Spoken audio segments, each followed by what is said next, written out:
مجھے علم خاصہ میں بطور صدر بننے کا موقع ملا اور میں درخواست بھی کروں گا مفتی صاحب سے اور اللہ سے دعا بھی کر رہا ہوں کہ دوبارہ موقع نہ ملے۔ بہرحال آپ کی تقریر سننے کے بعد مجھے چاہیے تو یہ تھا کہ میں کچھ تقاریر پر تبصرہ کرتا، لیکن چونکہ تقاریر پر تبصرہ اساتذہ کرتے ہی رہتے ہیں تو میں نے سوچا کہ کچھ نئی بات اور کچھ الگ سے کچھ آپ کو بتایا جائے۔ تو میں نے سوچا کہ آپ کے سامنے اس موضوع پر بات کی جائے کہ آپ کیا کر سکتے ہیں، آپ کیا کر سکتے ہیں۔ مولانا حسن صاحب کی تقریر کی، اس کا عنوان تھا کہ ہمیں کیا کرنا چاہیے یا ہم کیا کر سکتے ہیں۔ بہت اچھی تقریر تھی اور میں درخواست کروں گا دوسرے طلباء سے بھی کہ کم سے کم اگر آپ اس کو یاد نہ کریں تو اس کا جو مفہوم ہے اس کو اپنے ذہن میں ضرور رکھیں۔ میں اس ٹاپک پر لمبا جانا نہیں چاہتا، ورنہ تو یہ خود ایک بہت لمبا موضوع ہے۔ میں سب باتوں کو چھوڑتے ہوئے ایک بات اپنی بات شروع کرتا ہوں۔ آپ سب لوگ جانتے ہیں اور اگر نہیں جانتے تو اس کا یقین کر لینا چاہیے کہ امت مسلمہ جو ہے فی الحال زوال کا شکار ہے۔ یہ بات بعض لوگ اس سے اختلاف بھی رکھتے ہیں، لیکن صحیح بات یہی ہے کہ امت مسلمہ زوال کا شکار ہے۔ آثار ہے کہ ترقی کر سکتی ہے جو امتیں، جو قومیں، جو ممالک تاریخ میں زوال کا شکار رہے ہیں انہوں نے کیسے ترقی کی۔ جیسے انہوں نے ترقی کی ہے ہمیں بھی اسی اصول کو لے کر چلنا ہوگا۔ پہلا اصول تو ہمیں قرآن نہیں دیا ہے وَأَنْتُمُ الْأَعْلَوْنَ إِن كُنتُم مُؤْمِنِينَ کہ تمہیں ایمان والا بن کر تمہیں ترقی ملے گی۔ اس کے ساتھ ساتھ اگر ہم تاریخ کا مطالعہ کریں وہاں پر دیکھیں کیسے ترقی ملی وہاں پر، اور میں کچھ مثالیں رکھوں گا وہاں کی، تو اس کی کوشش کروں گا کہ آپ کے سامنے بات واضح ہو۔ اگر ہم ممالک کی بات کریں جو کچھ زمانے پہلے بہت زوال پذیر تھے اور آج کل وہ ترقی یافتہ ممالک میں شامل ہوتے ہیں، دو اصطلاح استعمال کی جاتی ہیں، ترقی یافتہ اور ترقی پذیر۔ ان میں فرق یہ ہوتا ہے، ترقی یافتہ کا مطلب یہ ہوتا ہے وہ ملک جو ترقی کر چکا، جو ترقی کے اسٹیج پر ہے، اور ترقی پذیر کا مطلب ہوتا ہے جو ترقی کر رہا ہے ترقی کے راستے پر۔ یہ فرق ہوتا ہے۔ تو کچھ ممالک جو بہت زوال پذیر تھے اور آج ان کو ترقی یافتہ مانا جاتا ہے، وہ ترقی یافتہ ممالک میں ہیں۔ ان ممالک میں پہلا ملک جرمن کا ہے۔ آپ ہر سال ایک رپورٹ شائع ہوتی ہے، اس کو کہتے ہیں ہیپینسٹ کنٹریز ان دا ورلڈ۔ دنیا میں سب سے زیادہ خوشحال لوگ کس ملک کے ہیں ان کی فہرست شائع ہوتی ہے۔ میں نے دیکھا تھا تو جرمن کا نمبر 20 سے کچھ اوپر ہے، 18 کا نمبر جرمن کا ہے، جو ترقی یافتہ ممالک میں آتا ہے۔ یہ جو ترقی یافتہ ملک ہے آپ اس کو دیکھیے کتنا زوال پذیر ملک تھا۔ جرمن میں ہٹلر وہاں کا سیاستدان تھا۔ جنگ عظیم اول اور جنگ عظیم ثانی دونوں میں جرمن ایک طرف تھا، کچھ اس کے دوسرے ساتھی بھی اس کے ساتھ تھے اس ملک کے، اور اس کے سامنے پوری دنیا تھی جو اس کے مد مقابل میں کھڑی ہوئی تھی۔ دو جنگیں جرمن نے ایسی لڑی ہیں کہ جس میں اس نے پوری دنیا سے مقابلہ کیا ہے۔ آخرکار وہ دوسری جنگ عظیم میں ہارا اور اس کی ہار پر جنگ عظیم ختم ہوئی۔ آپ تصور کیجئے کہ جس ملک نے ساری دنیا سے جنگ کی ہو اور آخر میں ہارا ہو، تو تو اس ملک کی کیا حیثیت رہی ہوگی. میں ایک مثال لے کے آپ کو سمجھا دیتا ہوں. جرمن میں ایک زمانہ وہ بھی گزرا ہے کہ آدمی کی سیلری اتنی ہوتی تھی، پورے مہینے کی سیلری، جس میں صرف ایک بریڈ کا پیکٹ خریدا جا سکتا تھا. صرف ایک بریڈ کا پیکٹ، صرف اتنی تنخواہ ہوتی تھی. ایک وہ بھی زمانہ دیکھا ہے جرمن میں. تو پھر یہ ترقی کیسے کی اس نے؟ اتنی نیچے زوال کے بعد اتنے اوپر کیسے آیا؟ یہ کیسے آیا؟ ہٹلر کی موت کے بعد جرمن کی کچھ تنظیموں نے عورتوں کو جمع کیا، ان پر کام شروع کیا، اور کام شروع کرنے کے بعد عورتوں میں جوش یہ پیدا کیا کہ تم ہی ہو جو مستقبل پیدا کر سکتی ہو، تم ہی ہو جو مستقبل پیدا کر سکتے ہو جرمن کا. ماؤں پر کام کیا گیا، عورتوں پر کام کیا گیا، اور عورتوں نے اس پر خوب محنت کی کہ ہمیں جو ہے اپنے ملک کو آگے لے کر کے جانا ہے، اپنے بچوں کو ایسے تیار کرنا ہے کہ ہم آگے بڑھیں. اگلے 30 سالوں میں 1948 1949 میں جنگ دم ثانی ختم ہو گئی تھی. اگلے 30 سالوں میں جرمن وہیں پر تھا جہاں پہلے تھا. صرف 30 سالوں میں ایک نسل کے اندر جو ہے اس ملک نے جو اتنا نیچے آ گیا تھا کہ جس کی سیلری صرف ایک بریڈ کے پیکٹ کے برابر ہوتی تھی، وہ آج کہاں پہنچ گیا تھا؟ صرف 30 سال میں کہاں ترقی کر گیا تھا. اور جیسے میں نے آپ کو بتایا کہ آج وہ ہیپینس ملک میں آتا ہے، ترقی یافتہ ممالک میں آتا ہے. جرمن کی مثال دیکھیے آپ. ایسے ہی دنیا میں سب سے مظلوم قوم اگر کوئی ہے، اب تو نہیں ہے کچھ سالوں سے، اب تک جو سب سے مظلوم قوم رہی ہے، آپ اگر تاریخ میں پائیں گے، اس کا نام ہے یہود. سب سے مظلوم قوم یہود رہی ہے پوری دنیا میں. کتنی مظلوم رہی ہے میں اس پر تفصیل میں نہیں جانا چاہتا. اس موضوع پر اگر کوئی صاحب مطالعہ کرنا چاہتے ہیں تو اس موضوع پر 2 کتابیں ہیں بہت اچھی. ایک اردو میں ہے، مولانا سلمان حسین ندوی کی کتاب ہے قیامت صغریٰ. کچھ آگے پیچھے بھی اس کے الفاظ میں بول رہا ہوں. اس میں انہوں نے یہود پر کیا کیا مظالم ہوئے، بہت اچھا مقالہ کا کچھ لکھا ہوا ہے، بہت اچھا ہے، اردو میں، اس کو پڑھ لیجیے گا. اسی طرح اگر آپ کو عربی پڑھنے کا شوق ہے تو ایک صاحب ہے تاریخ سویدان، ان کی کتاب ہے تاریخ الیہود المصور. 650 صفحات کی کتاب ہے، بہت عمدہ کتاب. تاریخ یہود کی تاریخ پر بہت عمدہ کتاب ہے. تو کوئی صاحب اگر مطالعہ کرنا چاہتا ہو بہت تفصیل سے تو ان دونوں کتابوں سے آپ استفادہ کر سکتے ہیں. بہت ظلم کیا گیا اس قوم پر، بہت ظلم کیا گیا. نہایت مظلوم قوم ہے، نہایت مظلوم قوم رہی ہے. اتنی ترقی کیسے کر رہی ہے؟ اب ہم اپنے زمانے میں سنتے ہیں سارے فسادات کہیں ہوتے ہیں تو کس سے جوڑے جاتے ہیں؟ وہ یہود کرا رہے ہیں. انٹرنیٹ کس کے قبضے میں ہے؟ یہود کے قبضے میں ہے. ایک چھوٹی سی بات آپ کو میں بتا دوں کتنا کنٹرول یہود کا ہے. یہود کا کتنا کنٹرول ہے.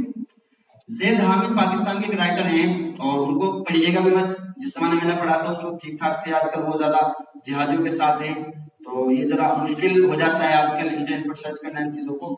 آدمی اس میں ذرا ہائی لائٹ ہو جاتا ہے، مشکل ذرا اس کے لیے کچھ ذرا سرکار کی نگاہ میں آ جاتا ہے. میں نے ان کی تقریر سنی، ان کی کتابیں پڑھی تو انہوں نے اس میں لکھا ہے کہ دنیا کی سب سے غلام قوم جو ہے وہ امریکن قوم ہے. سب سے غلام قوم، بہت ساری ذریعے انہوں نے اس بات کی کہ سب سے غلام قوم امریکن قوم ہے. آپ کو یہ جان کر حیرت ہوگی کہ امریکہ کا ہر آدمی پیدا بھی وہ قرض کے ساتھ ہوتا ہے، مرتا بھی قرض کے ساتھ ہے. مرتا بھی وہ قرض کے ساتھ ہے اور پیدا بھی وہ اسی کے ساتھ ہوتا ہے. بہرحال یہ حالت کیوں ہے؟ امریکن حکومت کے پاس اتنی بھی 3 بار کہہ رہا ہوں آپ سے، میں اتنی بھی اجازت نہیں امریکن حکومت کو کہ وہ اپنی کرنسی چھاپ سکے. اپنی کرنسی نہیں چھاپ سکتی وہ سب جو ہے یہودیوں کنٹرول میں ہے. یہودیوں کے وہ کنٹرول میں ہے. تو یہود نے جو ہے اتنا کنٹرول میں لیا ہوا ہے. ورلڈ بینک ہو، WH ہو، جتنی بھی بڑی بڑی عالمی تنظیمیں ہیں ساری یہود کے قبضے میں ہیں. ساری چیزیں ان کے قبضے میں کیسی چلی گئی؟ ایک قوم جو اتنی پستا تھی وہ اتنی اوپر کیسے گئی؟ اس کی صرف 2 مثال آپ کے سامنے رکھنا چاہوں گا. ایک زمانے میں یہود جمع ہوئے 4 علماء، ان کے 4 علماء جمع ہوئے، ان کے نام بھی باقاعدہ ہے، میں نے نوٹس نہیں کی چونکہ کوئی فائدہ نہیں نام ذکر کرنے سے. اور انہوں نے یہ ارادہ کیا کہ ہمیں یہود قوم کو آگے بڑھانا ہے. انہوں نے ایک کمرے میں گئے اور کمرہ بند کر لیا، صرف کتابیں اور چادر. کھانے پینے کا نظم ہو گیا، جس اندر جو ضرورت 2-3 سال میں نظم ہو گیا. اور انہوں نے اپنی ساری زندگی سے اس کتب کھانے میں مکتب میں گزار دی اور اس کے بعد انہوں نے پھر اصول دیے اپنی قوم کو کہ ایسے کرنا ہے ایسے کرنا ہے. اور پھر ایک دور وہ بھی آیا جب 1858 میں یہودیوں کی تنظیم قائم ہوئی، اس کے بہت متفرق اس کے نام سے ایلومناٹی ذکر کیا جاتا ہے، اور دوسرے نام اس کے معصومیہ ذکر کیا جاتا ہے، بہت سارے نام ہیں پیرا۔ تو یہ ایک کام تو یہ کیا ان کے علماء نے، کسی 4 علماء نے اپنی زندگی وقف کر دی، اپنی زندگی انہوں نے کیا کر دی، وقف کر دی کہ ہمیں بس کچھ کرنا ہے اپنی قوم کے لیے۔ دوسری بات دیکھیے، یہود قوم جو ہے وہ اپنے بچوں کو کیا سکھاتے ہیں؟ یہود قوم اپنے بچوں کو یہ سکھاتے ہیں کہ تم جو ہے دنیا کی ذلیل ترین قوم ہو۔ دیکھیے ان کی کتابوں میں کیا لکھا ہوا ہے کہ تم سب سے اعلیٰ قوم ہو، دنیا کو یہ دکھاتے ہیں، اپنے بچوں کو دکھاتے ہیں کہ تم سب سے ذلیل قوم ہو، ساری دنیا تمہاری دشمن ہے، ساری دنیا تمہارے دشمن ہے، اگر تم ان پر حکومت نہیں کرو گے تو تمہیں ان کا غلام بننا پڑے گا، تمہیں ان کا غلام۔ اس اسپرٹ کے ساتھ بچوں کو رکھتے ہیں، اس اسپرٹ کے ساتھ کہ تمہیں جو ہے حکومت کرنی ہے تو تمہیں آگے بڑھنا ہے۔ تو آگے کیسے بڑھیں گے؟ آگے انسان تب بڑھتا ہے جب انسان دوسرے سے زیادہ اعلیٰ ہو، پڑھائی میں، تعلیم میں، ایجوکیشن، ہر چیز میں آدمی آگے ہو۔ ہمارے یہاں کتنے فرقے ایسے ہیں جن میں آپس میں گریبان کھینچے جاتے ہیں، مناظرے ہوتے ہیں، جھگڑے ہوتے ہیں، شیعہ سنیوں کی مسجد میں حملے کرتے ہیں، سنی حضرات وہاں جا کر حملے کرتے ہیں، حنفی اہل حدیث سے لڑتے ہیں، اہل حدیث حنفیوں سے لڑتے ہیں، بریلوی ان سے لڑتے ہیں، ان سے لڑتے ہیں۔ لیکن آپ یہ دیکھیے ایک فرقہ ہمارے یہاں گزرا ہے، اس کا نام ہے معتزلہ۔ اس کا نام کیا ہے؟ معتزلہ۔ جو لوگ تفسیر کا مطالعہ کرتے ہیں یا جانتے ہیں، تفسیروں کے جو اہم مراجع ہیں ان میں سے ایک تفسیر کا نام ہے تفسیر کشاف۔ اس کے مصنف کون ہیں؟ امام زمخشری۔ امام زمخشری کون ہیں؟ یہ معتزلی ہیں، اس فرقے کے ماننے والے ہیں جو معتزلہ فرقہ تھا۔ معتزلہ فرقے کو جو ہے اہل سنت والجماعت فرقے سے کچھ اختلافات ہیں، وہ الگ چیزیں ہیں، تو لیکن سارے علماء ایک بھی اگر آپ ایسا مل جائے جو یہ کہے کہ تفسیر کشاف مت پڑھنا، ایسا ایک بھی عالم نہیں ملے گا آپ کو۔ ایسا کیوں ہے؟ ایسا اس لیے ہے کیونکہ اہل سنت والجماعت میں ایک آدمی بھی ایسا نہیں ہے جس نے اس ٹکری کتاب لکھی۔ مجبور ہیں آپ پڑھنے کے لیے۔ ایک کتاب پڑھائی جاتی ہے درس نظامی، اس کا نام ہے تہذیب التہذیب، منطق کی کتاب ہے، اور اس کتاب کے ہم اس بات کا اندازہ لگا سکتے ہیں کہ اس کو صرف 90 صفحے پڑھائے جاتے ہیں، اتنی عظیم کتاب ہے۔ سورہ کے جو اس کے 35 صفحے ہیں وہ صرف اس پر الحمدللہ رب العالمین والصلاۃ والسلام علی سید المرسلین، صرف اتنے پر 35 صفحے اس کی تشریح۔ کس کی کتاب ہے بھائی؟ وہ کتاب شیعہ کی ہے، شیعہ آدم کی کتاب ہے، اور کہاں پڑھائی جاتی ہے؟ دارالعلوم دیوبند، دارالعلوم دیوبند میں پڑھائی جاتی ہے۔ کیوں؟ اس ٹکے کی کتاب ہے آپ کے پاس۔ تو جب آدمی دوسرے سے اوپر کچھ کام کرتا ہے نا تو دوسروں کو مجبور ہو کر لینا پڑتا ہے، دوسروں کو کیا ہونا پڑتا ہے؟ مجبور ہو کر لینا، اس کو تو لینا، اس کو تو ہم چھوڑ ہی نہیں سکتے۔ اس کو اگر ہم چھوڑیں گے تو ہمارا دنیا میں نقصان ہے، ہمارا دوسرا بھی نقصان ہے، اس کو نقصان چھوڑ کر آدمی کام کرتا ہے۔ تو بہرحال اگر آپ کو آگے بڑھنا ہے تو آپ کو دوسروں سے آگے بڑھنے کے لیے کیا کرنا ہوگا؟ ان سے زیادہ لینا ہوگا۔ ہم لوگ سنتے ہیں کہ مسلمانوں کو آگے بڑھنے نہیں دیا جاتا، مسلمانوں کو پیچھے رکھا جاتا ہے، کچھ صحیح بات ہے، لیکن یہ بات کچھ حد تک درست ہوگی جب تک آپ ان کی بگڑی کے ہوگی۔ ہر قوم اپنے آدمیوں کو آگے بڑھانا چاہتی ہے، کیوں ہمیں آگے بڑھائیں گے؟ وہ کیوں آگے بڑھائیں گے؟ وہ تو اپنی قوم کو آگے بڑھائیں گے، صحیح بات ہے، آگے بڑھانا چاہیے۔ اگر کوئی مسلمان مان لیجیے کہ پرائم منسٹر بنے تو کس کو آگے بڑھائے گا؟ سیدھی سی بات ہے۔ اگر آپ کو آگے بڑھنا ہے تو آپ کو ان سے زیادہ کرنا ہوگا، ان سے کچھ زیادہ کریں گے تو آگے بڑھیں گے۔ جیسے امام زمخشری معتزلی ہونے کے بعد اہل سنت کے یہاں معتبر ہیں، جیسے تہذیب و تہذیب کے مصنف جو ہیں درسی نظام میں معتبر مانے جاتے ہیں، اسی طرح اگر آپ کو آگے بڑھنا ہے سیاست میں، دنیا میں، کہیں بھی آپ کو آگے بڑھنا ہے تو آپ کو ان سے زیادہ لینا پڑے گا، تب آپ آگے بڑھ سکتے ہیں، تب آپ کیا کر سکتے ہیں؟ آپ آگے بڑھ سکتے ہیں۔ اب میں نے آپ سے کہا تھا کہ آپ لوگ کیا کر سکتے ہیں، یہ میں نے شروع میں آپ کو بتایا تھا کہ ہمارا جو ذہن بنا ہوا ہے نا، ہم کیا کر سکتے ہیں، مدرسے میں پڑھے ہوئے ہیں، ہمیں کچھ جانتا نہیں، ہم کچھ نہیں کر سکتے۔ آپ سے اگر میں سوال کروں کہ دنیا میں سب سے بڑی فوج کس کے پاس ہے کسی کو؟ دنیا میں سب سے بڑی فوج چائنا کے پاس ہے، کتنی تعداد ہے اس کی؟ 23 لاکھ۔ کتنی تعداد ہے اس کی؟ 23 لاکھ۔ ہندوستان کی فوجی کتنی تعداد ہے؟ 17,25,000 یہ ہندوستان کے فوج کے مطلب جو فوجی ہیں جو کیا کہتے ہیں وہ دوسرے جو جنگ وہ ہیں ابھی جو ہے اتنے لوگ ہیں 17,25,000 میں ہندوستان میں سپاہی ہیں. ہندوستان کی آبادی کتنی ہے؟ 1.25 ارب سے زیادہ. 1.25 ارب سے زائد ہندوستان کی آبادی ہے. 1.25 ارب سے زیادہ لوگوں پر کتنے لوگ محافظ ہیں؟ صرف 17,25,000. چائنا کی آبادی ہندوستان سے زیادہ ہے, وہاں پر کتنے لوگ محافظ ہیں؟ وہاں پر صرف 23 لاکھ. اب پھر مدارس میں کتنے لوگ پڑھتے ہیں؟ میں نے اس کو تھوڑا اندازہ لگایا. پہلے دیکھیے کہ ہندوستان میں مسلمان کتنے ہیں. مختلف سروے ہیں. میں نے جس سروے کو لیا اس میں لکھا تھا 34 کروڑ 60 لاکھ. 34 کروڑ میں نے 60 لاکھ کو کاٹ دیا, چلیے موٹا موٹا کاٹ دیتے ہیں, تو 34 کروڑ مسلمان مان لیجیے ہندوستان میں. سچر کمیٹی کی رپورٹ ہے کہ مسلمانوں میں 2.5% لوگ مدرسوں میں پڑھنے جاتے ہیں. تو اگر آپ 34 کروڑ کا 2.5% نکالیں گے کتنا بیٹھے گا؟ 85 لاکھ. کتنا بیٹھے گا؟ 85 لاکھ. 85 لاکھ بچے مدرسے میں پڑھنے آتے ہیں. اس میں وہ لوگ بھی ہوتے ہیں آئے پھر اخراج ہو گیا, آئے چلے گئے, 10 دن نہیں چلیں گے, یعنی جن کا ایڈمیشن ہوتا ہے وہ 85 لاکھ ہوتے ہیں. اس میں اہل حدیث, بریلوی, سنی, شیعہ, جتنے تمام مکاتب سب اس میں قادیانی تک آتا ہے, قادری تک سب شامل ہیں. وہ سب لوگوں کو شامل کر کے اتنے لوگ بنتے ہیں. ہر سال 10,000 علماء فارغ ہوتے ہیں. کتنے مفتیان ہوتے ہوں گے, کتنے قرا ہوتے ہوں گے وہ الگ, میں نے اس پر وہ نہیں دیکھا. اتنے لوگ فارغ ہو رہے ہیں. صرف پورے ہندوستان کی حفاظت کے لیے کتنے لوگ ہیں؟ صرف 17,25,000. اور آپ کتنے لوگ ہیں 34 کروڑ پر؟ صرف 85 لاکھ. تو کیا ان 34 کروڑ کی زندگی نہیں بدل سکتے آپ یہ کر سکتے ہیں. لیکن کریں گے کب آپ؟ جب آپ اس سوچ کے ساتھ آگے بڑھیں کہ ہم کر سکتے ہیں. ایک چٹکلا میں نے پڑھا تھا, اچھا چٹکلا لیکن ہے حقیقت.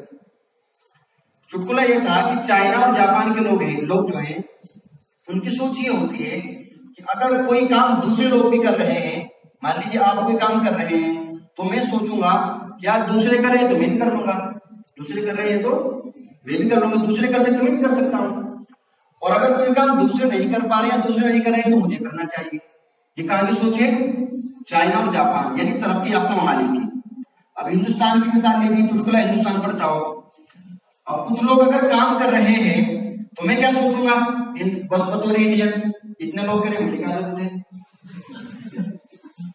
اور اس سے اگلا سنیے ذرا اور اچھا ہے, اگر آپ وہ کام نہیں کر پا رہے, کام ہونا چاہیے, تو میں کیا سوچوں گا بطور انڈین. اس نے کیا سوچا تھا مجھے کرنا چاہیے, میں کیا سوچوں گا, میں کون سا جینس بونڈ کو رات میں کر لوں گا, ان پہ جوڑ مجھ سے بھی نہیں ہوگا. تو یہی سوچ بالکل مدرسے میں آ گئی ہمارے پاس. بالکل یہ چٹکلا ہے لیکن حقیقت بالکل ہمارے پاس سوچ آ گئی ہے. اگر ہم اپنی سوچ کو چائنیز اور جاپانی سوچ بنائیں گے تو پھر ہم آگے بڑھیں گے. میں نے وقت کچھ دیر چھوڑ دیا, میں جاپان کے بارے میں آپ کو کچھ باتیں بتانی تھی, میں اس کو چھوڑ کر چل رہا ہوں. میں یہ بات اس لیے بتا رہا ہوں آپ کو, 34 کروڑ پر 85 لاکھ کتنے آپ اگر جوڑیں گے تو کتنے لوگ حصے میں آتے ہیں آدمی کے, کتنے لوگ حصے میں آتے ہیں. لیکن مسئلہ یہ ہے کہ ہم سوچتے نہیں ہیں. آپ جب آگے رابطے سے فارغ ہوں گے اس وقت بھی آپ یہ سنیں گے اب کیا کریں, اب کیا کریں. پھر وہی مسئلہ ہوگا اب کیا کریں. آپ کو سوچنا ہے کہ مجھے یہ کرنا ہے, مجھے یہ کرنا ہے. آج کل سائنس دیکھیے میں تھوڑا بتا دوں ایک بات آپ کو, آج کل سائنس کس حد تک چلی گئی ہے آپ کے شاید علم میں نہ ہو. ایک دو باتیں بتا دوں چھوٹی چھوٹی سی تاکہ آپ کی نالج ذرا بڑھے. آج کل لاشوں کو جمع کیا جاتا ہے, کیا کیا جاتا ہے, آج کل لاشوں کو اسٹور کیا جاتا ہے. اس کے ساتھ لوگ بڑے پیسے دے کر اسٹور کرواتے ہیں اپنے لاشوں کو, یعنی مرنے سے پہلے پیسے جمع کر دیتے ہیں اور لاشوں کو اسٹور کیا جاتا ہے اس سوچ کے ساتھ کہ کبھی سائنس ترقی کرے گی اس بات پر کہ وہ مردوں کو زندہ کر سکے تو ہم بھی زندہ ہو جائیں گے دوبارہ. اس طرح تیاری چل رہی ہے. اور ایک بات جو عجیب سی سننے میں لیجیے آپ کو, چاند پر پلوٹنگ چل رہی ہے. 25 لاکھ ایکڑ زمین اب تک پلاٹ کر چکے ہیں. کتنی زمینیں پلاٹ 25 لاکھ ایکڑ زمین میں کر چکے ہیں اور 7.5 ارب ابھی باقی جگہ باقی ہے. اگر کسی کو ضرورت ہو یا خواہش مند ہو کروا سکتا ہے. تو میں یہ سائنس کس حد تک چلی گئی کہ مردہ کو جمع کیا جا رہا ہے, مردہ کو کیا کیا جا رہا ہے, جمع کیا جا رہا ہے. بہرحال تو آپ کیا کر سکتے ہیں؟ 85 لاکھ ہیں آپ، اب سوچیے کم نہیں ہیں آپ، تھوڑے نہیں ہیں آپ، 85 لاکھ ہیں آپ. تو ہمیں ضرورت اس بات کی ہے کہ ہمیں سوچنا ہے کہ ہمیں کیا کرنا ہے. اور صرف مسلمانوں کا 34 کروڑ کا مسئلہ نہیں ہے، بلکہ مسئلہ کس کا ہے؟ مسئلہ پورے ہندوستان کا، ہمارا ملک ہے، مسئلہ پوری انسانیت کا، پوری انسانیت کو بچانا ہے، پوری انسانیت کو ہمیں لے کر چلنا ہے. اور آپ مستقبل انسانیت کے، اگر آپ 25 کروڑ 25 لاکھ کے اندر اگر یہ سوچ نہیں ہوگی تو پھر انسانیت خطرے میں ہے، ہندوستان خطرے میں ہے، اور مسلمان تو خطرے میں ہے ہی. تو اگر یہ سوچ آپ کی نہیں بدلے گی تو ایسا ہی چلتا رہے گا. اس کے بعد آپ دیکھیے، آپ کو اسکولوں میں بچوں کو بھی لے کر چلنا ہے. اسکولوں میں جو بچے پڑھتے ہیں تقریباً 34 کروڑ لوگ جو ہیں، 16 کروڑ لوگ اسکولوں میں پڑھتے ہیں. 16 کروڑ لوگ جو ہیں وہ اسکولوں میں، یعنی سیکنڈری اسکول سے لے کر کے ہائی اسکول تک جو بچے پڑھتے ہیں 16 کروڑ سے کچھ زیادہ ہوتے ہیں وہ جو بچے لوگ پڑھتے ہیں. ان کو آپ کو لے کر چلنا ہے. اگر آپ واقعی اپنی سوچ کے ساتھ چلیں گے تو آپ ان کو لے کر چلیں گے. میں اس لیے اسکول والوں کی ذکر میں نے کیا کہ آپ کو اسکولوں میں جو بچے پڑھتے ہیں اور ہائی ایجوکیشن جو لوگ لے رہے ہیں ان میں سے 50% وہ لوگ ہیں جو دہریت، الحاد، کفر، شرک اور اسلام کو چھوڑنے کے دانے پر ہیں.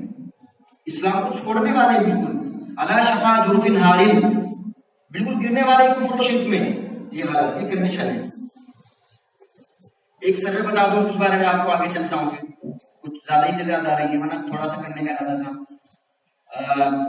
دنیا میں کتنے وہ ہیں مذاہب ہیں، اس میں نمبر 1 مذہب پر عیسائیت آتی ہے اور نمبر 2 پر اسلام آتا ہے. لیکن اگر آپ حقیقی تجزیہ کیا جائے تو حقیقی تجزیہ یہ ہوتا ہے کہ نمبر 1 پر عیسائیت آتی ہے اور نمبر 2 پر کیا آتی ہے؟ ایتھیسٹ، الحاد، دہریت. یہ نمبر 2 کا مذہب بن چکا ہے دنیا کا. اور مسلمان، میں نے جیسے آپ کو بتایا جو مسلمان ہیں ہائی ایجوکیشن کرنے والے، ان میں سے 50% جو ہے ادھر جا رہے ہیں. کون بچائے گا؟ ہمارے اپنے بھائی ہیں. تو ہماری ذمہ داری بنتی ہے کہ ہم آپ کو اس حد تک تیار کریں کہ ہمیں ان کو بھی بچا کے لانا ہے، اور ان کو بچانا ہے تو ان کی نفسیات کے مطابق بچانا ہوگا. آپ کا کام پھر کیا ہے؟ آپ کا کام ہے صرف محنت کرنا. آپ کو کیا کرنا ہے؟ صرف محنت کرنا ہے، اور محنت کریں گے تو انشاءاللہ پھر آپ آگے بڑھیں گے. محنت کی 2-4 مثالیں آپ کو. سن 2016 نومبر کا واقعہ ہے. ایک لڑکا تھا احمد محمد سوڈانی. سوڈانی تھا، احمد محمد نام تھا اس کا، امریکہ میں رہتا تھا اور یہ 7ویں 8ویں کلاس کا بچہ تھا، مسلمان تھا. سوڈانی کالے ہوتے ہیں تو کالا بھی تھا. تو اس کا کمپیوٹر خراب ہو گیا. اس نے اپنے کمپیوٹر سے پرزے توڑ کے اس نے جو ایک گھڑی بنائی. اس نے کیا بنائی؟ ایک گھڑی بنائی. اور گھڑی بنانے کے بعد اس نے جو ہے اپنے ٹیچر کو دکھائی. اس کے ٹیچر تھے انجینئر ٹیچر. انہوں نے اس کی بہت تعریف کی. ماشاءاللہ تم نے اتنا اچھا، ماشاءاللہ تم نے نہیں کہا، بچوں کے سائڈ تھے بتا دیا، بہت تعریف کی اس کی. اب وہ بچے کی وہ بس میں ہوتا نہیں کیسے رہ گئی، اس کی گھڑی کو پڑی رہ گئی. اب اس میں اس نے الارم بھی فٹ کیا تھا، الارم بھی سسٹم چلایا تھا اس نے. تو وہ بچہ جب آیا اس کے بستے میں تھا، اب اچانک سے الارم بجنا شروع ہو گیا. اور آپ کو میں نے ایک بات بتاؤں، سب سے زیادہ ڈرپوک قوم مودی امریکہ ہے. یہ بات میں نہیں بتا رہا ہوں، یہ میں نے مولانا انیس الرحمن ندوی ہے، ان کا سفر نامہ ہے، کیا ہے اس کا، نام یاد نہیں رہا. ہاں، وائٹ ہاؤس کے سامنے، سفر نامے کا نام ہے وائٹ ہاؤس کے سامنے. اس میں نے پڑھا تھا وہ ڈرپوک قوم ہے. بہرحال تو جب وہ ٹو کیا اس نے، اس کے الارم نے گھڑی کے، تو ہاں پھر بھی سب لوگ بچے بھاگ گئے، بامے مسلمان جاؤ تو بچے بھاگ گئے، ٹیچر بھاگ گئے. اور اس بچے کو جو ہے پولیس بلائی گئی. اس بچے کو ہاتھ پہ لگا کر کے اس کو لے گئے جیل میں لے، اس کو بچے کو جیل میں لے جایا گیا. 7 سال کا بچہ، اس کو جیل میں لے گئے. اور پھر بعد میں تھوڑی تحقیق آگے کی، جا کے دیکھا تو کچھ بھی نہیں دیکھا، تو گھڑی تھی. اب اس اساتذہ نے دیکھا، اس کو تعجب ہوا، یار اتنا چھوٹا بچہ، اتنا ذہین بچہ ہوا. اس پر بڑے ہنگامے سوشل میڈیا پر بھی، اخباروں پر بھی جو ہے مسلمان تھا اس نے پکڑ لیا، کالا تھا تو اس نے پکڑ لیا، یہ سب چیزیں مسائل ہو. بہرحال ایک دن کے بعد ہوئی. اس بچے کو پھر بہت عزت کے ساتھ جیل سے رہا کرایا گیا. استادوں نے اس پر بھی پروگرام کیے اور بچوں کی تعریفیں کی. اس کے بعد جو بچے کے ساتھ ہوا، کینیڈا میں ایک سائنس میلہ لگتا ہے، سائنس میلہ ہوتا ہے، سائنس فیئر، سائنس میلہ لگتا ہے. تو اس میلے کا اس کو ٹکٹ بھیجا گیا کینیڈا سے کہ یہ رہا ٹکٹ اس کا، اور یہ رہا ایروپلین کا ٹکٹ، تمہیں ہمارے یہاں سائنس فیئر میں آپ کو آنا ہے. ایک 7 سال کے بچے کو وہاں سے خط آیا. اور پھر اس کے بعد خطوطوں کی لائن لگ گئی کہ آپ جو ہے ہائی اسکول ہمارے یہاں سے کیجیے گا، انٹر ہمارے یہاں سے کیجیے گا، ایجوکیشن آگے ہمارے یہاں سے کیجیے گا. تو دیکھیے بات شروع کہاں سے ہوئی تھی؟ بات شروع ہوئی تو اس کو دہشت گرد مانا گیا تھا، اس کے ہاتھ میں ہتکڑی لگی تھی، اور پھر ختم کہاں پر ہوئی؟ اس کی کتنی عزت ہوئی، اس کو کینیڈا تک کے آفر آئے، اور اس کو بڑے بڑے لوگوں پھر بعد میں آفر آئے. تو جب انسان محنت کرتا ہے نا، محنت جب انسان کرتا ہے تو شروع میں اس کو مشکلیں بہت آتی ہیں. میں نے آپ پڑھی فَإِنَّ مَعَ الْعُسْرِ يُسْرًا إِنَّ مَعَ الْعُسْرِ يُسْرًا. قرآن نے لگاتار دو باتیں بات کہی، مشکل کے ساتھ ہی آسانی آئے گی. پہلے مشکل آئے گی پھر آسانی آئے گی. تو آپ اگر مشکلوں کا سامنا کرنے کے لیے تیار نہیں ہیں تو آسانی بھی نہیں آئے گی. پہلے مشکلوں کا سامنا کرنا پڑے گا اور پھر جا کے آسانی آئے گی. اس بچے کی بات شروع کہاں سے ہوئی؟ ہتکڑی سے، اور ختم کہاں پر ہوئی؟ اس کو کینیڈا تک کے اوپر آئے اور دوسری جگہ سے اس کے اوپر آئے. ایک آدمی صاحب میں تھا، ایک ابھی قریبی زمانے میں ایک آدمی کا انتقال ہوا ہے، اس کا نام ہے ہینری فورڈ. فورڈ کمپنی جانتے ہیں آپ؟ گاڑی کی بڑی کمپنی ہے. گاڑی کی کیا ہے؟ ہینری فورڈ بڑی کمپنی ہے. وہ اپنے زمانے کے بڑے مالداروں میں سے تھا، اپنے زمانے کے بڑے مالداروں میں سے تھا. اور وہ مالدار کیسے بنا؟ اس نے بیچارے نے 5 کاروبار شروع کی. پہلا کیا اس نے فلوپ، دوسرا کیا اس نے فلوپ، تیسرا کیا اس نے فلوپ، چوتھے میں فلوپ، 5ویں فلوپ. پھر 6 نمبر پر اس نے گاڑی کا کام شروع کیا، گیریج کا، گاڑیاں اس نے فورڈ کمپنی بنائی. 5 بار فیل ہونے کے بعد، 5 بار مشکلیں جھیلنے کے بعد ہینری فورڈ بنائے. وہ پہلے دن ہینری فورڈ ہی بنائے. پہلے دن تو وہ ایک ناکام آدمی تھا. اب تصور کیجئے اگر کسی آدمی کا بزنس فیل ہو جائے تو گھر والے کیسے ڈرنا کر دیتے ہیں اس کو؟ سمجھ رہا کتنی مشکلوں کے سامنے انسان کو کرنا پڑتا ہے. تو یہ چیزیں ہیں. آگے دیکھیے اسٹیفن ہاکنگ کا نام آپ نے سنا ہے. ابھی قریبی زمانے میں 18 میں اس کا انتقال ہوا ہے اسٹیفن ہاکنگ کا. فوٹو بھی دیکھا آپ نے، ایسا منہ لٹکا ہوا ہے، ایسے ہاتھ ہے، دیکھا نا آپ نے؟ ایسے ہاتھ، نہ اس کے ہاتھ کام کرتے تھے، نہ اس کے پیر کام کرتے تھے، نہ کچھ بھی اس کا کام نہیں کرتا تھا. کتنا معذور آدمی تھا وہ، صرف 1 منٹ میں 15 حرف بول سکتا تھا. نہیں عجیب بات تھا، 1 منٹ میں صرف 15 حرف بول سکتا تھا. کتنے؟ اتنا بیکار آدمی تھا دنیا کا. 1 منٹ میں صرف کتنے حرف؟ صرف 15 حرف بول سکتا تھا وہ. 21 سال تک ٹھیک ٹھاک تھا بیچارہ. 21 سال وہ جب آکسفورڈ میں پڑھ رہا تھا تو اس کو کوئی بیماری لگی تھی. اس کو اس طرح کی بیماری لگنے کے بعد ڈاکٹر نے کہا تھا کہ زیادہ 6 مہینے، کتنے مہینے زندہ رہ گئے؟ صرف 6 مہینے زندہ رہے گا. اور اس کا انتقال 50 سال بعد ہوا. اس وادی کے 50 سال بعد اس کی موت ہوئی. وہ کتنا آدمی تھا؟ وہ بالکل معذور، کچھ بھی نہیں، لیکن اس نے اپنے آپ کو ہٹایا نہیں، وہ محنت کرتا رہا. دنیا کا نمبر 1 سائنسداں تھا. کیا تھا وہ؟ اگر کسی کو سیلفی کھچانے کا موقع لگ گیا نا اسٹیفن ہاکنگ کے ساتھ تو وہ ساری زندگی دکھاتا، دیکھو میرا فوٹو اسٹیفن ہاکنگ کے ساتھ. دنیا کا نمبر 1 سائنسداں تھا اپنے زمانے کا. کون؟ جو کیا کرتا تھا؟ جس کی زبان سے 1 منٹ میں 15 روپے نہیں نکلتے تھے. جب اس کی کانفرنس ہوتی تھی نا تو صرف جب بولا کرتا تھا، جب دیکھو آپ تصور کیجئے ایک آدمی 1 منٹ میں 15 حروف کہے تو وہ اپنے تقریر کرنی پڑے گا، اسے لمبی تقریر کرنی پڑے تو کتنے گھنٹے لے گا؟ لوگ منتظر رہتے تھے کہ اس کا لیکچر کب ہوگا، اس کا لیکچر اتنا کامیاب کیسے ہوا. اس نے اپنے آپ کو چھوٹا نہیں سمجھا، یار بیمار ہو گیا ہوں، میرے ہاتھ نہیں چلتے، میرے پیر نہیں چلتے. اسی طرح دیکھیے آئنسٹائن کا نام آپ نے سنا ہوگا، بڑا آدمی ہے. آئنسٹائن دنیا کا پہلا آدمی ہے، صرف ایک وہی آدمی ایسا ہے جس کے دماغ کو آج تک محفوظ کیا گیا. اس کا جب وہ مرا تھا اس کا دماغ نکال کر رکھ دیا گیا تھا. وہ کیوں؟ اس سوچ کے ساتھ اس پر بڑے خرچے کیے جا رہے ہیں اس کے دماغ کو زندہ رکھنے کے لیے. شاید کبھی سائنس اس درجے کو پہنچے کہ اس کے دماغ کو پڑھ سکے. اس کے دماغ میں اور کیا تھا؟ اس کے دماغ کو محفوظ کر لیا گیا ہے. اسے کیسے ہوا؟ کیا وہ پہلے دن سے سائنسداں تھا؟ کیا وہ پہلے سے سائنسداں تھا؟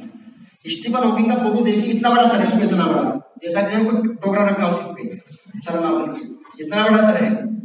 جب اس کا بڑا سر تھا تو 2 سال تک 2.5 سال تک تو بول نہیں پاتا تھا. گھر والوں کو بڑی دقت ہوئی، یا تو بول نہیں پاتا تو گئے ڈاکٹر کے پاس. ہمارے تو ہلاکوا کراتے ہیں، اس کو ہلاکوا بولتے ہیں، آدمی کیسے کرتے ہیں وہ اس کی ٹرک ہوتی ہے. اس کو کرایا، ڈاکٹر نے کہا ٹھیک ہو جائے گا. ٹھیک نہ ہوا، 8 سال کا ہو گیا، 8 سال تک صحیح نہیں بول پاتا تھا. تو بڑی پریشانی ہوتی. 8 سال تک بچہ نہ بول پائے. تصور کیجیے 8 سال کا بچہ کتنا بول لیتا ہے، صحیح سے بول نہیں پاتا تھا. اس کی بہن نے جو اس کے سامنے حیات لکھی ہے اس نے اس میں یہ بات لکھی ہے کہ آخری عمر تک بولنے کے معاملے میں وہ ایسا تھا کہ اب ماضی میں کوئی بات کہنی ہے تو پہلے وہ 3-4 دفعہ اپنے آپ دوہرا، مثلا مجھے کہنا ہے کہ آپ اچھے ہو، وہ خود دوہراتا 4 بار اس بات کو، پھر کہتا آپ اچھے ہو. اس قدر نالائق آدمی تھا. اور پڑھائی کے معاملے میں کیا تھا، اس کے ٹیچر نے کہہ دیا تھا کہ تو زندگی میں کامیاب نہیں ہو سکتا. اس کے جس کے بارے میں ٹیچر کہہ دیں کہ تو کامیاب نہیں ہو سکتا، سمجھے نہیں سمجھے، وہ ہمارے یہاں انڈیا کے ٹیچر نہیں ہوتے وہاں پر، وہ تو بہت محنت کرنے کے بعد کسی کے بارے میں تو بہت پریشان ہو کر یہ بات کہہ سکتے ہیں.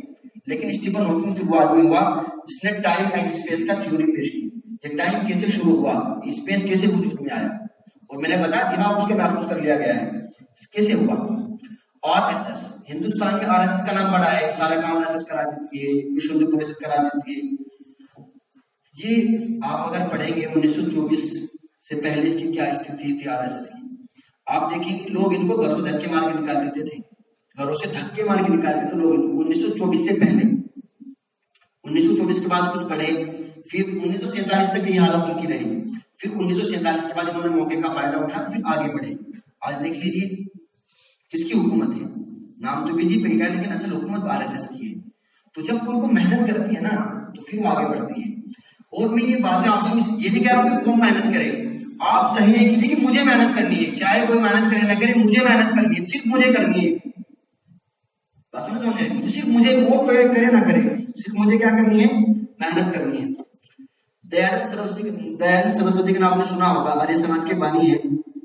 ایک دفعہ وہ امریکہ گھومنے گئے تھے، تو امریکہ میں انہیں ایک جگہ گھمایا گیا، وہاں پر کیا تھا، پہلے رکھی تھی گیتا، وہ جس کو مقدس مانتے تھے، وہ اس کے اوپر قرآن رکھی ہوئی تھی، اس کے اوپر اور دیگر کتابیں، سب سے اوپر بائبل رکھی ہوئی تھی. اگر ہم دیکھ لیں جیسے قرآن کے قواعد اور دوسری کتابیں تو لڑ پڑیں گے قرآن. تو انہوں نے کچھ چھڑانے کے لیے بات کہی کہ بتائیے کیسا لگ رہا ہے، چھڑانے کے لیے بات کہی، گیتا سب سے نیچے ہے اور دوسری چیزیں، ظاہر سی بات ہے آدمی کو جو ہے غصہ ہو جانا چاہیے. لیکن عقل مند آدمی، مشکلوں سے آسانیاں تلاش کرنے والا آدمی جو ہوتا ہے، انہوں نے ایسی بات کہی کہ جو ہے وہ بالکل وہ آدمی بالکل خاموش، بالکل لاجواب ہو گیا. انہوں نے کہا کہ بنیاد بہت اچھی ہے. کیا کہا انہوں نے، بنیاد بہت اچھی ہے. بنیاد کون رکھی تھی، یعنی اوپر سب بیکار، نیچے بنیاد اچھی ہے بس. بات سمجھ رہے، یہ آدمی کا مطلب ہوتا ہے، یہ انسان کی کامیابی کی نشانی ہوتی ہے. جب بنو امیہ حجاز میں ختم کو کر دیا گیا تھا، بنو عباس نے قبریں اکھاڑ کر قتل کر دیا تھا، تو عبد الرحمن الداخل افریقہ میں دھکے کھاتا ہوا تھا، پھر اسپین پہنچا تھا. آپ جانتے ہیں کسی پہنچا تھا اسپین کو؟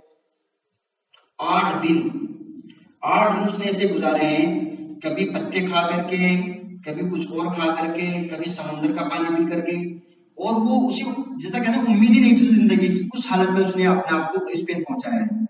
پہلے تو وہ ادھر پھرتا رہا افریقہ کے صحرا میں، دوڑتا بھاگتا ادھر طرف رہا. اس کے بارے میں آتا ہے کہ 2.5 دن تک سمندر میں رہا، تیرتا رہا، کہیں پکڑا پھر آ گیا ہوگا اس کو، پھر تیرا، پھر چلا گئی، پھر پکڑا، پھر کہیں گیا، پھر کہیں 2.5 دن تک. اس کے بعد اسپین پہنچا ہے، اور پھر بنی امیہ کی دوبارہ حکومت قائم ہوئی ہے وہاں پر اسپین میں دوبارہ. تو انسان کو محنتوں کے بعد ملتا ہے، میرے بھائی کو محنتوں کے بعد ملتا ہے. اب آپ کو محنت کیسے کرنی ہے، میں چھوٹی سی بات، میں چونکہ سوچ رہا ہوں کہ میرا پہلے اور آخری موقع بن جائے.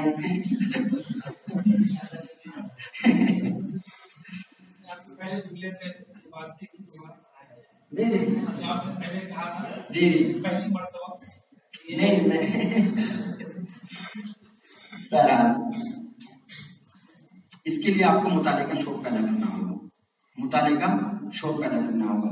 مطالعے کا شوق پیدا کرنے کے لیے آپ سب سے بہتر کتاب آپ کے لیے مولانا احمد اللہ کو آپ سب لوگ جانتے ہیں، ان کی جو کتاب ہے مطالعہ کیوں اور کیسے، مطالعہ کیوں اور کیسے، اس کا مطالعہ کیجیے اچھے سے. اور اس کے جو آخر میں کتابوں جو فہرست ہے نا، اس کتاب کا بہت اچھے سے ان کتابوں کا مطالعہ کیجیے، اپنا نظام الاوقات بنا کر کے، اور اپنے آپ کو جو اس کے تحت اس کے ذریعے گزرا وہ سب کتابیں آپ کے مطالعے میں آ جائیں، اس طرح ان کا مطالعہ کیجیے. اسی طریقے سے ایک کتاب اور ہے، اس کا نام ہے اسلاف کی طالب علمانہ زندگی، بہت عمدہ کتاب ہے. اس کتاب کو ضرور خریدیے، اور جتنا آپ طالب علم ہیں اس وقت تک اس کتاب کو پڑھتے ہی رہیے۔ میں آپ کو بتاؤں اس کتاب کے بارے میں، جب میں نے وہ کتاب خریدی تھی تو میرے دادا نے مجھے اس بات کو مکلف بنایا تھا، ابا جی کو جانتے ہیں، اس کو جانتے ہوں گے، کہ آپ کو ہر ہفتے ایک بار کتاب ضرور پڑھ لینی ہے، ایک ہی کتاب ہر ہفتے ضرور پڑھنی ہے۔ اس کی زبردست کتاب ہے وہ، طالب علموں کے اندر اتنا جذبہ پیدا کرتی ہے مطالعے کے متعلق، اور جو ہے محنت کے متعلق کہ انسان سوچتا ہے یار کھانا بھول جاتا ہے، کہ کھانا پینا سنا ہے نا آپ نے، بزرگ کھانا پینا بھول جاتے تھے، کسی نے تیل دیا پانی سمجھ کے پی گئے، پتہ نہیں لگا، یہ اسی سے ہوتی ہیں چیزیں۔ آپ کبھی مطالعہ اس کتابوں کی نگاہوں میں اس کا مطالعہ کیجیے۔ اسی طرح یہ کتاب سب لوگ جانتی ہیں، پاجا سراغ زندگی، اس کو اپنے مطالعے میں رکھیے۔ اس کتاب کے متعلق مولانا عبدالرشید صاحب جو نظری کے استاد ہیں وہ فرمایا کرتے تھے کہ پاجا سراغ زندگی کو طالب علم کو تکیے کے نیچے رکھنی چاہیے۔ کہاں رکھنی چاہیے؟ اپنے تکیے کے نیچے، جب سوئے تب اس کو پڑھ کر سو جائے، اور جب سو کر اٹھے تو پھر اس کے 2-4 صفحے پڑھ لیں، تو انشاءاللہ اس کی جو طالب علمانہ زندگی ہے نا اس کو انشاءاللہ جو ہے بہت اچھی طریقے سے کٹے گی۔ اس کے اندر پڑھنے کا شوق، اور جو ہے دوسری چیز اس کے اندر آتی ہے یہ چیزیں اسپیڈ، اس کو پڑھنے کی اسپیڈ اس کو ملتی ہی رہے گی، اس کو پڑھنے کی ملتی رہے گی، اسپیڈ ملتی ہی رہے گی۔ اب مطالعے کا شوق ہے آپ کو یا مطالعہ کرنے لگے، اس کی پہچان کیا ہے؟ ہمیں کیا پتہ مطالعہ کرتے ہیں آپ کون سا کیوں میں جاتے ہیں؟ آپ کے کیسے پتہ لگے گا؟ صرف مطالعہ کرنے کا پتہ کرتا ہے، اس سے انداز اس بات سے ہوتا ہے کہ استاد آپ سے جان بچانے لگے۔ اس کا مطلب کیا ہے؟ آپ اتنے سوال کرنے لگے اساتذہ سے، وہ آپ کو دیکھ کر راستہ کاٹنے لگے، یہ تو بہت پریشان کرے گا، اس سے بچو بھائی، ڈینجر مین آ رہا ہے، سمجھے؟ ڈینجر مین بن جائے اساتذہ کی نگاہ میں، جب ایسا ہو جائے آپ کے ساتھ تو پھر آپ سمجھیں کہ آپ مطالعہ کرنے لگے ہیں، کیونکہ مطالعہ انسان کرتا ہے تو سوالات پیدا ہوتے ہیں، اور پھر سوالات بہت دکھ جاتے ہیں، جواب بھی تلاش کرتا ہے۔ تو ان سوالات جو آپ کے ذہن میں ہوں ان کو نوٹ کیجیے، اساتذہ سے رجوع کیجیے، خود کتابوں تلاش کیجیے، انشاءاللہ بڑا فائدہ ہوگا۔ مطالعے کی بات چلیے تو میں ایک بات اور عرض کروں، میں نے بعض طلباء کو دیکھا ہے کہ وہ مولانا وحید الدین خان صاحب کی کتابوں کا مطالعہ کرتے ہیں۔ میری ان سے بڑی مخلصانہ اور عاجزانہ درخواست ہے کہ کم سے کم عالیہ ثانیہ تک کے طلباء اس کو مطالعہ نہ کریں۔ جب آپ عالیہ ثانیہ یا اس کے بعد آپ مطالعہ کرنا چاہیں، ان کی کتابیں مفید ہیں، اس بات سے کوئی انکار نہیں کہ مفید نہیں، کتابیں مفید ہیں، لیکن ان کے مطالعے سے پہلے آپ کو رحمت، یہ میں نے آپ کو بتایا مطالعہ کیوں اور کیسے، اس کے آخر جو کتابیں ہیں عالیہ ثانیہ تک کا سلیبس ملتی کہ ہمارا مطالعے کا سلیبس صرف یہ ہے، اس سے آگے میں نہیں پڑھنا ہے، اس کتاب کو لے لیجیے اور ان کتابوں پر اعتراض کیجیے۔ اور وہ میں یہ بات آپ کو یہ اس لیے کہہ رہا ہوں کہ مجھے ایسا لگا، میں باقاعدہ مطالعہ کرنے کے بعد شاید میں نے جتنا مطالعہ کیا ہے وحید الدین خان صاحب کا، یہاں پر کسی نے رائے کا مطالعہ کیا، اس کے بعد میں بات کر رہا ہوں آپ سے، لیکن میں نے سارا مطالعہ کیا ہے فراغت کے بھی 2 سال بعد، فراغت کے بھی 2 سال بعد، میں نے اس سے پہلے بھی کتاب، اگر آپ کو زیادہ ہی شوق ہے وحید الدین خان صاحب کو پڑھنے کا تو صرف پیغمبر انقلاب پڑھ لیجیے گا اور راز حیات، اس کے علاوہ کتابوں میں کچھ چھوئیے گا بھی نہیں۔ اب اتنا عالیہ ثانیہ تک ہے، بعد سے کرنا چاہیے، اپنے اوقات کو منظم کیجیے، اور منظم یعنی مجھے اس وقت مطالعہ کرنا ہے، کھلا مذاکرہ کرنا ہے، کھلا لکھنا ہے، کھلا کام کرنا ہے، اگر آپ اپنے آپ کو اس طرح منظم کرتے چلیں گے تو آپ کم وقت میں زیادہ کر پائیں گے، اور آپ کبھی آپ نگاہ کر لیا، کبھی آپ نہیں کیا، کبھی آپ پڑھ لیا، پتہ نہیں چلے گا، یہ بے عدالتی ہو رہی ہے، آپ کی نافذیت اس میں ضروری ہے، آپ اپنے وقت منظم کیجیے، آپ کا اس کے حساب سے آپ اپنے آپ کو سیٹ کر لیجیے، اور مطالعے کا شوق ضرور ڈالیے، کہ ہم مطالعہ کریں، اور اس ٹاپک کی کتابیں فوٹو بھی کرا لیجیے، مطالعہ کر لیجیے، ان میں سے جو کتاب صرف ایک جگہ پہ مطالعہ کرنا کیجیے، اور اس میں انشاءاللہ آپ کو بڑے سوال آتا ہے کہ خود بھی جواب تلاش کیجیے، میں نے جو آپ کو بتایا ہے اس کو خلاصہ کراؤں آپ پیدا کر اگر زیرو ہے، اگر آپ کو آگے بڑھنا ہے، اور اگر آپ کو اس طرح کی کرنی ہے آپ کو کوئی سیاسی پارٹی آپ کو آگے نہیں بڑھا سکتی، کوئی دوسرا آپ کو آگے نہیں بڑھا سکتا۔ اللہ تعالیٰ سے امید ہے کہ بات آپ کو سمجھ میں آئے گی، اور آپ عزم کریں گے، اور عزم کے ساتھ ساتھ اس پر عمل کریں گے، انشاءاللہ اپنے آپ کو تیار کریں گے۔ زمانہ میں بہت سارے چیزیں چھوٹی سی ایک بات آپ کو آخر میں اس لیے کر دیتا ہوں تاکہ آپ کو سمجھ میں آئے کہ زمانہ کتنا مشکل ہے، کتنی مشکلات سے گزر رہے ہیں۔ ابھی 3 روز پہلے میرے ساتھ وہ عیسائی ہو، اور انہوں نے اسلام پر 7-8 اعتراض ایسے بھی پہلے ہوئے ہیں اور کیسے دلائل کے ساتھ یہ مجھے بڑی بڑے